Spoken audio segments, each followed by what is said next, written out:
They've paid a lot of money to live a life of luxury, but a dispute over maintenance almost left dozens of people without a place to call home today. Betsy Webster takes us to Park Reserve at 30th and Baltimore, where a safety issue has ignited a fight between residents and developers.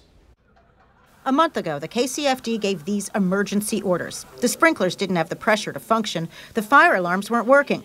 They came back on Monday, Tuesday, and Wednesday with no results and threatened to vacate today if not resolved. We were promised a safe place, a good place to live. It's like they were putting just Band-Aids on bullet holes. It's not safe to live here. Condo owners must now walk the halls every hour on fire watch by order of the KCFD. They say the so-called luxury complex is crumbling. The lawyer for Park Reserve says the onus is on the residents to fix the problems because they now run the condo board and collect the dues. He says the developer fixed the alarms today despite that to avoid displacement. But residents say it's an uphill battle to repair a mess they inherited. When it was turned over, it was in such neglect and disarray that it's hard to argue that they don't have some obligation or responsibility.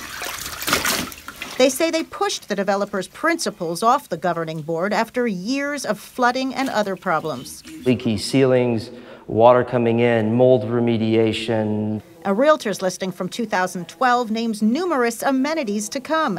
Grand things like an indoor pool and a movie theater that have yet to materialize 10 years after the first unit was sold. The mythical next phase. The developer's lawyer says it's coming in phases, that, in his words, Rome wasn't built in a day. But residents, long ago, ran out of patience. I want him to take responsibility for the stuff that he promised us the day that we were moved in, the stuff on this sign. The developer is an LLC affiliated with a man named Wayne Reeder. His companies own multiple properties throughout the metro, including this one by the federal courthouse called The View.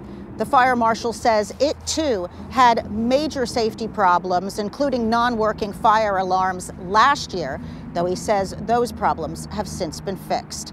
Betsy Webster, KCTV5 News. And another company of his owns this underground storage building that caught fire last October. Reeder is scheduled to appear in city court this month on charges related to that fire. Our investigative team continues looking into other legal matters that he's wrapped up in.